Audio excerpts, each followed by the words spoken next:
এই যে দেখো, মহাশূন্যে প্রথম নভোচারী কে ছিলেন? যেহেতু সৌরজগৎ নিয়ে আমাদের টপিক, তাহলে এই প্রশ্নটা খুবই গুরুত্বপূর্ণ, যেটা বিগত বছরে এসেছে, এবারও আসার সম্ভাবনা খুবই বেশি। একটু ভালো করে দেখো, মহাশূন্যে প্রথম নভোচারী ছিলেন, এ নাম্বার উত্তর কি হবে? Yuri Gagarin. তিনি ছিলেন সোভিয়েত ইউনিয়নের একজন নাগরিক।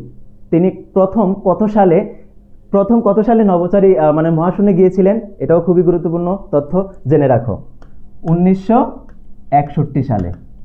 আসতে পারে পরীক্ষায়, যদি আসে তুমি সবার আগে দিতে পারবে, খুবই গুরুত্বপূর্ণ। তারপরে তিনি কত ঘন্টা, অর্থাৎ মহাশূন্যে প্রথম নভোচারী তিনি গিয়েছিলেন, তিনি সেখানে কত ঘন্টা ছিলেন, তার অবস্থানকাল কত ছিল? এটা খুবই গুরুত্বপূর্ণ, জেনে রাখো। 1 ঘন্টা 48 মিনিট। 1 ঘন্টা 48 মিনিট তিনি সেখানে অবস্থানরত ছিলেন। ওকে ফাইন। তারপরে পরবর্তী যে প্রশ্নটা আমরা দেখব, খুবই গুরুত্বপূর্ণ, এগুলা ভালো করে দেখে রাখবা, বুঝে রাখবা। ইউরি গ্যাগারিন ছিলেন প্রথম নভোচারী। তারপরে যে প্রশ্নটা ছিল, অস্ট্রেলিয়া মহাদেশের উষ্ণতম মাস কোনটি? এই প্রশ্নটা অনেকেই ভুল করবে, যেন ভুল না হয় সেভাবে আমরা দেখব। একটু লক্ষ্য করো, এইখানে বলা হয়েছে যে উষ্ণতম মাস কোনটি। যদি তোমাকে বলে শীতলতম মাস কোনটি, তাহলে তুমি ভুল করবেই, যদি না জানো ভালো করে। এখানে অপশনে দেওয়া আছে জুলাই, নভেম্বর, জানুয়ারি, মার্চ। তোমরা একটু দ্রুত করে কমেন্টে জানিয়ে দিবা সঠিক উত্তর কোনটি হবে। তার আগে আমি তোমাকে বলি যে অস্ট্রেলিয়া মহাদেশ, এখন অস্ট্রেলিয়া মহাদেশ আমাদের পৃথিবীর কোন গোলার্ধে অবস্থিত? এটা অবশ্যই দক্ষিণ গোলার্ধে অবস্থিত। অস্ট্রেলিয়া দেশকে ক্যাঙ্গারুর দেশ বলা হয়। অস্ট্রেলিয়া পৃথিবীর 6ষ্ঠ বৃহত্তম দেশ। এগুলা খাতার মধ্যে লিখে রাখো, এই তথ্যগুলা খুবই গুরুত্বপূর্ণ, আমি সেজন্যই তোমাদেরকে বোঝানোর চেষ্টা করছি। একটু ভালো করে দেখো, অস্ট্রেলিয়া হচ্ছে ক্যাঙ্গারু দেশও বলা হয়। তাহলে আমি তোমাদেরকে বোঝাতে পেরেছি, এগুলা খাতার মধ্যে লিখে রাখবা। এখন সঠিক উত্তর কি হবে আমি বলি। উষ্ণতম মাস হচ্ছে জানুয়ারি। উষ্ণতম মাস কোনটি ভাইয়া? জানুয়ারি। এখন শীতলতম মাস কোনটি? শীতলতম মাস হচ্ছে জুলাই। লিখে রাখো, কি হবে? শীতলতম মাস হবে জুলাই। এখন যদি প্রশ্নে আসে তুমি চট করে উত্তর দিতে পারবা, ভুল যেন না হয়। সো পরবর্তী যে প্রশ্নটি রয়েছে একটু দেখার চেষ্টা করব। এটা সঠিক উত্তর হবে জানুয়ারি। Okay fine. তারপরে গ্রেট ব্যারিয়ার রিফ কোথায় অবস্থিত? এখন অনেকেই প্রশ্নে জাগতে পারে যে ভাইয়া গ্রেট ব্যারিয়ার রিফটা কি? এখন গ্রেট ব্যারিয়ার রিফটা হচ্ছে একটি বস্তু যেটা সৌরজগৎ থেকে দেখা যায়, খুবই বড় একটি বস্তু। সো এটা কোথায় অবস্থিত ভাইয়া? প্রশান্ত মহাসাগরে, আটলান্টিক মহাসাগরে, ভারত মহাসাগরে, পারস্য মহাসাগরে। সঠিক উত্তর কোনটি হবে তোমরা দ্রুত করে কমেন্টে জানাও, তার মধ্যে আমি বলে দিব ইনশাআল্লাহ। সো যে প্রথমে উত্তর দিতে পারবে আমি দেখব, তুমি কমেন্ট সেকশনে প্রথমেই উত্তর করবা ইনশাআল্লাহ। তারপর দেখো গ্রেট ব্যারিয়ার রিফ কোথায় অবস্থিত, সেটা হবে সঠিক উত্তর কি হবে ভাইয়া? সঠিক উত্তর হবে প্রশান্ত মহাসাগরে। মনে রাখবা প্রশান্ত মহাসাগরের প্রান্তেই কিন্তু গ্রেট ব্যারিয়ার রিফটি অবস্থিত।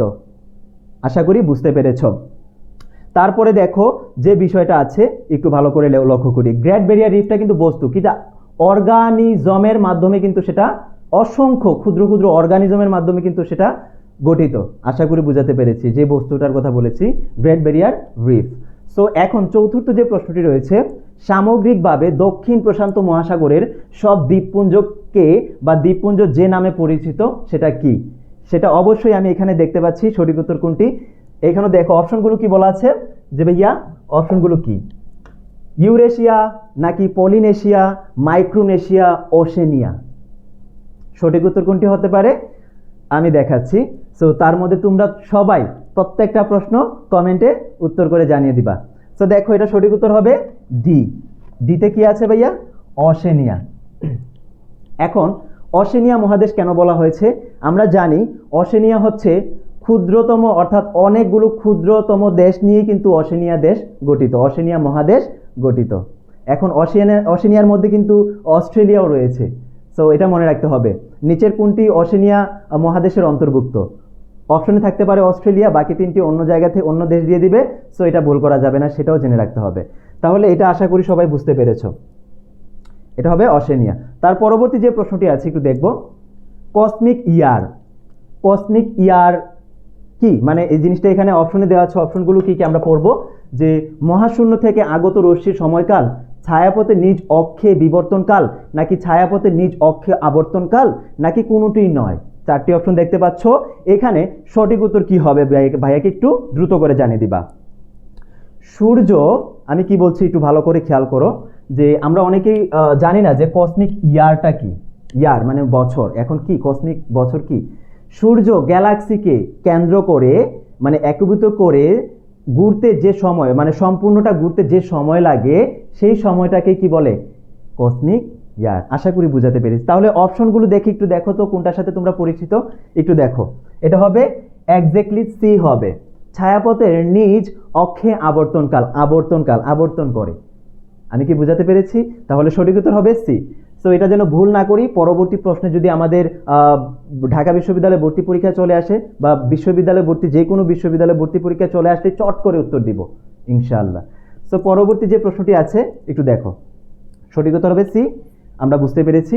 তার আগে তোমাদেরকে বলি আমরা কবে থেকে ক্লাস শুরু হবে। আমাদের পেইড ব্যাচের ক্লাস 5 সেপ্টেম্বর থেকে আমাদের পেইড ব্যাচের ক্লাস শুরু হবে।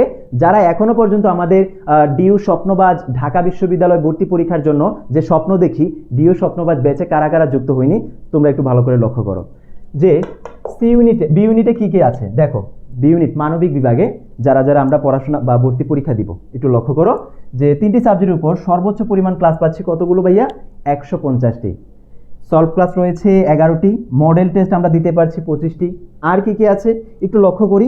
অধ্যায়ভিত্তিক পরীক্ষা, ক্লাসের পিডিএফ ফাইল, আর কি memorising PDF sheet, practice sheet, তাছাড়াও লেকচার শিট আছে। সো সব কিছু পেয়ে যাবে আমাদের এই কোর্সে। সো এই কোর্স ফি রাখা হয়েছে কত টাকা ভাইয়া? মাত্র 2900 টাকায়। এই যে দুইটি নাম্বার দেখতে পাচ্ছ, দুইটি নাম্বারে যে কোনো একটি নাম্বারে বিকাশ, নগদ, রকেট যে কোনো একটি নাম্বারে তুমি টাকা পাঠিয়ে কল করো আর যুক্ত হয়ে যাও, অথবা লার্ন উইথ ইমরান পেজের ইনবক্সে মেসেজ দিয়ে কিন্তু তুমি যুক্ত হতে পারবে। সো আশা করি বুঝাতে পেরেছি। তারপরে যে প্রশ্নটি আছে আমরা একটু লক্ষ্য করব, একটু দেখো। মঙ্গল গ্রহের নিকটতম গ্রহ কোনটি বা নিকটতম গ্রহ কয়টি? আমি একটু তোমাদেরকে বোঝাতে চাচ্ছি যেটা, যে মঙ্গল গ্রহের নিকটতম গ্রহ যদি বলে কোনটি, তাহলে অপশনে থাকবে যে কোনো 3টি গ্রহ দিবে, তবে সঠিক গ্রহটি কি হবে ভাইয়া? যদি বলে কোনটি, তাহলে সেটা হবে পৃথিবী। মঙ্গলের খুব খুব কাছাকাছি আছে পৃথিবী গ্রহ। আশা করি বুঝাতে পেরেছি। এখন কয়টি মঙ্গলের গ্রহের নিকটতম গ্রহ কয়টি আছে, সেটা হবে সঠিক উত্তর ভাইয়া 2টি। এটা মাথায় রাখতে হবে। 2টি কি কি? একটি হচ্ছে বৃহস্পতি, যেটা 8টি গ্রহের মধ্যে সব থেকে বড় গ্রহ সৌরজগতের। আমি কি বোঝাতে পেরেছি? Okay fine. সব থেকে ছোট কোনটি? বুধ। তৃতীয়তম গ্রহ কোনটি? পৃথিবী। মানুষের উপযোগী আমরা পৃথিবীতে আছি, আমরা 3য়তম গ্রহের মধ্যে আছি। সো বুঝাতে পেরেছি আশা করি। তার পরবর্তী যে প্রশ্ন এটা হবে 2টি। ওকে, তার পরবর্তী প্রশ্ন একটু ভালো করে লক্ষ্য করো। দেখো পৃথিবীর নিকটতম গ্রহ কয়টি? এটা কোনটি হবে? পৃথিবীর নিকটতম গ্রহ কোনটি একটু ভালো করে দেখো, আমি একটু বোঝানোর চেষ্টা করছি কোনটি। ওকে, তারপরে অপশনগুলো কি দেওয়া আছে? বুধ, শুক্র, বৃহস্পতি, মঙ্গল। এটা এক্স্যাক্টলি এটা হবে মঙ্গল। এটা যেন আমরা ভুল না করি, এটা আমি বলেই দিয়েছি তোমাদেরকে। আর এই রকম প্রশ্নই কিন্তু তুমি যদি প্রশ্ন ব্যাংকটা একটু লক্ষ্য করো দেখবা ঢাকা বিশ্ববিদ্যালয়ে এরকম প্রশ্ন এসেছে, চবিতে এসেছে, জাবিতে এসেছে, গুচ্ছ বিশ্ববিদ্যালয়ে এসেছে। তো এইবারও আসবে। যে টপিকগুলো তোমাদেরকে দেখানোর চেষ্টা করছি খুবই গুরুত্বপূর্ণ। পরবর্তী প্রশ্ন মঙ্গল হবে। পরবর্তী প্রশ্ন আমরা দেখব, নাসা কোন ধরনের প্রতিষ্ঠান? খুবই গুরুত্বপূর্ণ টপিক, খুবই গুরুত্বপূর্ণ তথ্য জানতে হবে আমাদের না জানা থাকলে। নাসা কোন ধরনের প্রতিষ্ঠান? এটা তোমরা দ্রুত করে উত্তর করো। 4টি অপশন দেখতে পাচ্ছ এখানে, দেখো অপশনগুলো দেখে কমেন্ট সেকশনে তুমি উত্তর জানিয়ে দিবা ইনশাল্লাহ। তো দেখো নাসা হচ্ছে একটি প্রতিষ্ঠান। এখন নাসা মানে নাসার সদর দপ্তর কোথায় অবস্থিত বা নাসা কোন দেশের প্রতিষ্ঠান? মালিক কে? মালিক হচ্ছে যুক্তরাষ্ট্রের, যুক্তরাজ্য না, যুক্তরাষ্ট্রের মালিক। আশা করি বুঝাতে পেরেছি। এখন আমাকে বলো তো ভাইয়া, নাসার সদর দপ্তর কোথায় অবস্থিত জানো কিনা? আমি একটু তোমাদেরকে জানানোর চেষ্টা করছি, একটু দেখো। সদর দপ্তর কোথায়? ওয়াশিংটন ডিসিতে। বুঝতে পেরেছো? এটা খুবই কমন বা খুবই গুরুত্বপূর্ণ প্রশ্ন বা গুরুত্বপূর্ণ তথ্য ধরতে পারো। Washington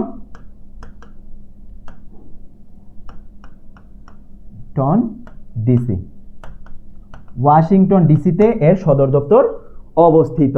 okay fine. তাহলে যদি প্রশ্নে আসে যে নাসা কত সালে গঠিত হয়, তাহলে উত্তর কি হবে?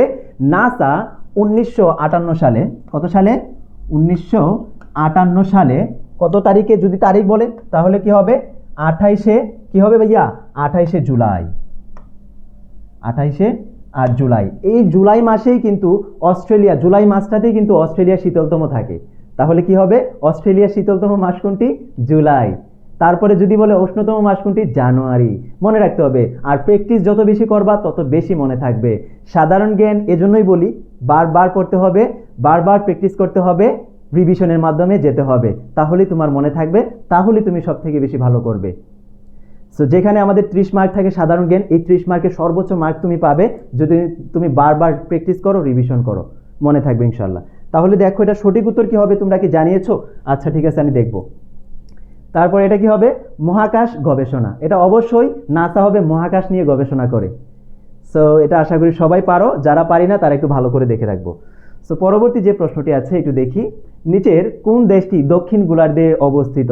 আমি এটা কিন্তু তোমাদেরকে বলে দিয়েছি, কি বলেছিলাম? সেটা হবে অস্ট্রেলিয়া। তাহলে আমাদেরকে যদি বলে, এখানে অপশনে দেওয়া আছে ইন্দোনেশিয়া কোথায় অবস্থিত।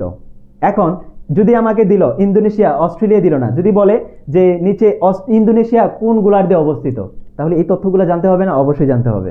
তাহলে দেখো এটার সঠিক উত্তর তোমরা জানাও, তার পাশাপাশি আমি তোমাদেরকে বলে দিচ্ছি কিভাবে অন্য টপিক বা অন্য তথ্যের উপর প্রশ্ন আসতে পারে। দেখো যে ইন্দোনেশিয়া কোন গোলার্ধে অবস্থিত, এটা হবে দক্ষিণ পূর্ব গোলার্ধে, দক্ষিণ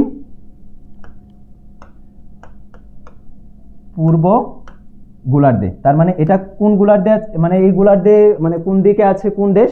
এটা হবে ইন্দোনেশিয়া।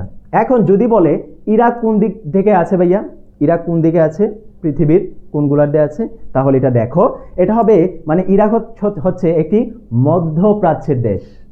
এখন ইরাক মধ্যপ্রাচ্যের দেশ, ইরাকের দক্ষিণে কিন্তু এই সৌদি আরব রয়েছে। তাহলে বুঝতে পেরেছো, ইরাকের দক্ষিণের সৌদি আরব, মানে ইরাকের দক্ষিণে দক্ষিণ গোলার্ধে আছে সৌদি আরব, ইরাক দেশের, আর ইরাক দেশটি হচ্ছে একটি মধ্যপ্রাচ্যের দেশ। তাহলে এইখানে সঠিক উত্তর কোনটি হবে? অবশ্যই অস্ট্রেলিয়া, দক্ষিণ গোলার্ধে অস্ট্রেলিয়া রয়েছে। আশা করি বুঝতে পেরেছো। সঠিক উত্তর কোনটি? দেখো অস্ট্রেলিয়া। পরবর্তী প্রশ্ন আমরা দেখব। দেখো শান্ত সাগর কোথায় অবস্থিত? শান্ত সাগর কোথায় অবস্থিত? আচ্ছা, পৃথিবীর একমাত্র উপগ্রহ কোনটি? পৃথিবীর একমাত্র উপগ্রহ কিন্তু চাঁদ, আর সেই চাঁদেই কিন্তু শান্ত সাগর রয়েছে। তাহলে দেখো শান্ত সাগর কেন বলা হয়েছে? চাঁদের মধ্যে কোনো রকমের বাতাস বা কোনো রকমের বায়ু নেই, কিন্তু বায়ুশূন্য একটি গ্রহ, উপগ্রহ। তাহলে এই উপগ্রহ বাতাস না থাকার কারণে কিন্তু শান্ত। এখন একটি জায়গা আছে, নিচু জায়গা, সেই নিচু জায়গাটা একটি সাগরের মতো দেখতে, আর সেটা খুবই শান্ত বলেই সেখানের অর্থাৎ শান্ত সাগর বলা হয় চাঁদের, কি চাঁদে অবস্থিত শান্ত সাগর। তাহলে আমি আশা করি তোমাদেরকে বুঝাতে পেরেছি। সঠিক উত্তর কি হবে? চাঁদে। তাহলে এইরকম যদি আমি এই তথ্যগুলো ভালো করে পড়ি বা ভালো করে দেখার চেষ্টা করি প্রশ্ন ব্যাংকের আলোকে, তাহলে আমি বুঝতে পারবো যে কোন কোন জায়গা থেকে প্রশ্ন আসে, কোন কোন জায়গাগুলো আমাদেরকে ভালো করে দেখতে হবে সাধারণ জ্ঞানের উপর।